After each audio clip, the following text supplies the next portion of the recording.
Good morning বন্ধুরা। আমি আজ সকালে কিভাবে যখন সকালে খুব তাড়া থাকে আমি ঘুগনি বানাই সেটা আপনাদের দেখাবো। এখানে দেখুন কড়াইটা গরম হয়ে গেছে, আমি এবার তেল দিয়ে দেব।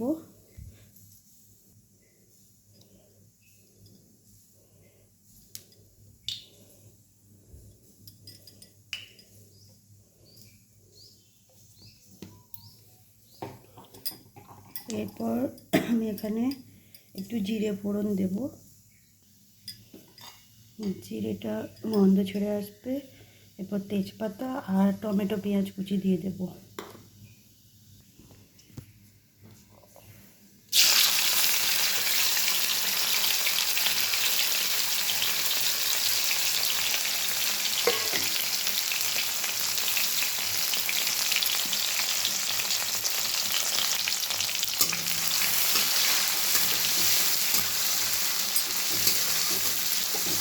এটাকে কিছুক্ষণ একটু লাল লাল করে ভাজা ভাজা মতো করে নেব।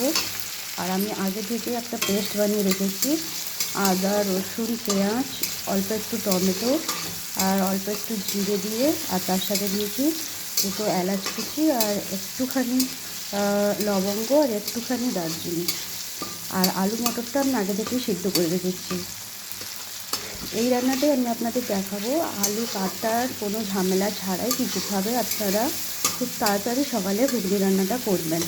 যেমন আমি আলুটা গোটা গোটা মোটরে দিয়ে সেদ্ধ করে নিয়েছি, এরপর আমি স্টেপ বাই স্টেপ আপনাদের দেখাচ্ছি। এখানে আমার যে পেস্টটা করা ছিল আমি ঢেলে দিলাম, আগেই বলেছি এখানে কী কী পেস্ট দেওয়া আছে, এই পেস্টের মধ্যে কী কী মশলা দিয়েছি। এরপর অল্প লবণ আর হলুদ পরিমাণ মতো আর লঙ্কা গুঁড়ো দেবো। আমি যেহেতু নুন হলুদ দিয়েই সেদ্ধ করে রেখেছি আলু মটরটা, তাই এখানে নুনটা এখন দিলাম না। এরপর আমি যখন মটরটা কষানো শুরু করব টেস্ট অনুযায়ী, তারপর জল ঢালার পরে কিছুটা লবণ দিয়ে দেবো যদি লাগে। দেখুন এই মশলাটা ভালোভাবে কষাতে হবে, যতক্ষণ না তেল ছেড়ে আসছে ওটাকে ভালোভাবে কষিয়ে নেব।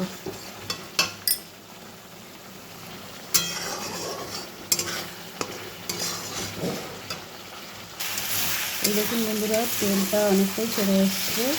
এবার আমার সেদ্ধ করে রাখা আলু মটরটা দিয়ে দেবো।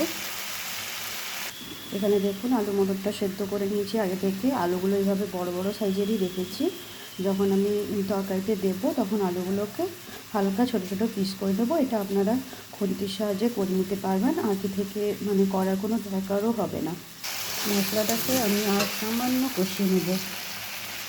এখানে মিক্সারে যে জলটা আছে এক্সট্রা মশলার, ওই জলটা সামান্য দেব আর একবার কষিয়ে নেব।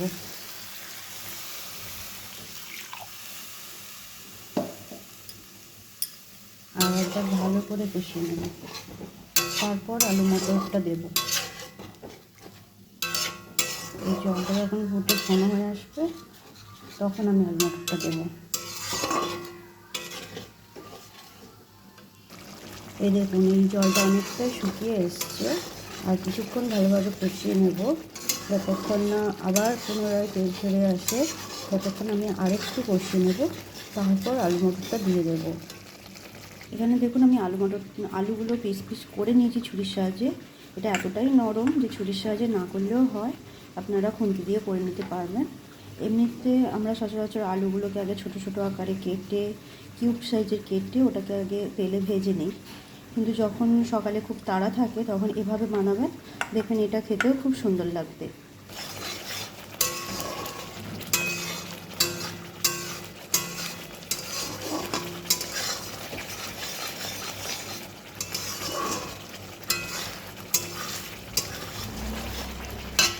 দেখুন পুনরায় মশলাটার গা থেকে তেলটা অল্প অল্প করে ছেড়ে আসা শুরু করেছে। এভাবে আমি একটু সামান্য জল নিয়ে দুবার কষিয়ে নিই, তাহলে কী হয় বলুন তো, মশলার টেস্টটা খুব ভালো আসছে আর মশলার কোনো কাঁচা গন্ধ থাকে না। এমনিতে আপনারা ওই একবার যখন তেল ছেড়ে এসেছিলো তখনও আলু মটরটা দিয়ে দিতে পারতেন। আমার যেহেতু জলটা এক্সট্রা হয়েছিল তাই দিয়েছি, কিন্তু আজকে জলটা একটু বেশি পরিমাণেই ছিল তাই একটু টাইম লাগলো। না হলে অল্প পরিমাণ যখন আমাদের এই মিক্সার ধোয়া জলটা দিই তখন খুব বেশি টাইম লাগে না। আবার পুনরায় এই অবস্থায় চলে এসছে। এখন আমি আলু মটরটা ঢেলে দেবো। এই দেখুন আমার একটা আলু থেকে গেছে, আমি এটাকে আবার খুন্তির সাহায্যে কেটে দিচ্ছি।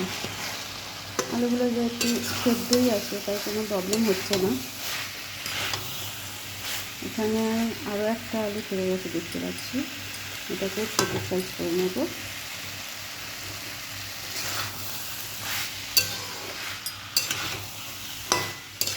এইভাবে কিছুক্ষণ কষিয়ে নেব। যেহেতু আলু মটর ভালোভাবে সেদ্ধ হয়েই আছে তাই সামান্য কষিয়ে নিয়ে জল ঢেলে দিলেই হবে, বেশিক্ষণ কষানোর দরকার নেই। জাস্ট এইভাবে কড়াই থেকে ছেড়ে ছেড়ে আসবে যখন, তখন আমি জলটা ঢেলে দেবো আর কিছুক্ষণ কষিয়ে নেব। এরপর একটুখানি আমি ঢাকনা দিয়ে রাখবো।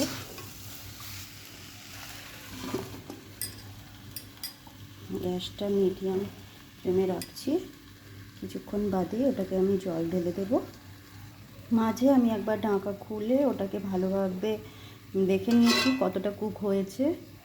এরপর অনেকটাই হয়ে এসছে। এবার আপনাদের ঢাকা খুলে দেখাচ্ছি।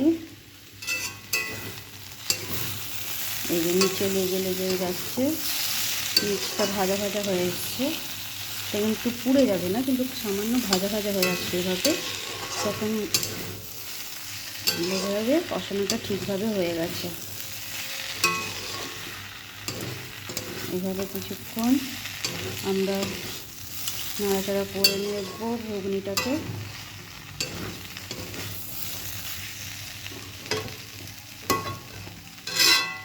তারপর সামান্য জল ঢেলে দেব।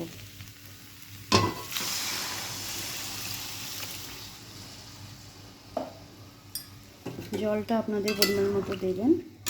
আমি যেহেতু মুড়ির সাথে খাবো তাই এটা একটু বেশি জল দেব, সামান্য বেশি জল দেব।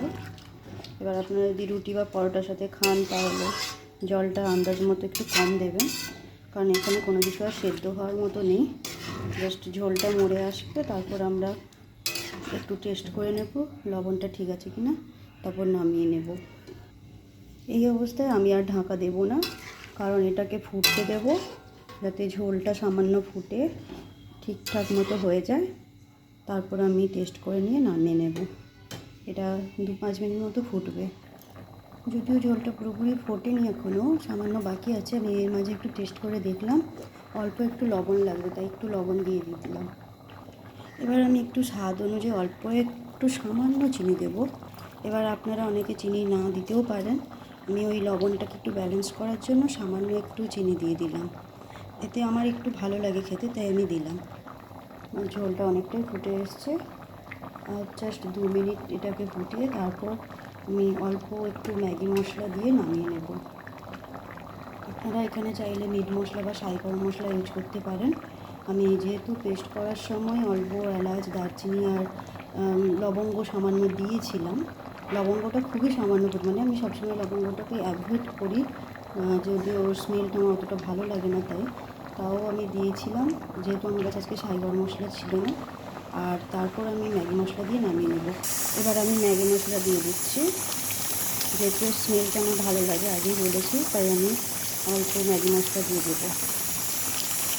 আর এদিকে আমি প্রেশারে ডিমটা সেদ্ধ হতে বসেছি, ভারী সাউন্ডটা পাচ্ছেন আপনারা।